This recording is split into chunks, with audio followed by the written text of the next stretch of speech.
Hello, আমি মধুমিতা। আজকে অফিসে ছুটি হওয়ার পর আমার খুব ভালো লাগছিল।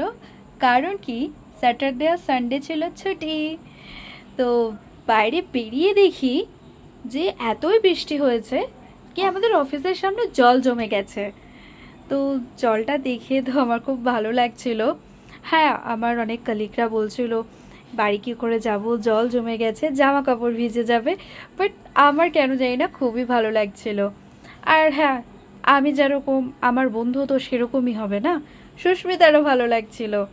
তারপরে আমি আরও একটু এদিক ওদিক জল পাড়ি পাড়ি হাঁটাচলা করে দেন চলে গেলাম আমি পিসুমনির বাড়িতে। হ্যাঁ, আজকে বাড়িতে যাইনি, গেছিলাম আমি আমার পিসুমনির বাড়িতে। পিসুমনি আজকে আমাকে ডিনারের জন্য ইনভাইট করেছিল। সবাই আগে চলে গেছিলো, আমার একটু লেট হলো। খুব একটা লেট করে আমি যাইনি, বাট হ্যাঁ, আমার একটু আমি সবার পরে গেছিলাম। তারপরে আমি ওখানে যাওয়ার পর গিয়ে দেখছি যে আমাকে ছাড়া প্রত্যেকেই বসে খুব খুব আড্ডা দিচ্ছে।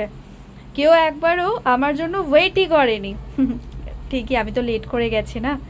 তো সবার সাথে এখন একটু বসি, একটু আড্ডা দেব। তো ভিডিওটা আজকে এইটুকু। যদি তোমাদের ভালো লাগে, লাইক, কমেন্ট আর শেয়ার করে দিও। বাই।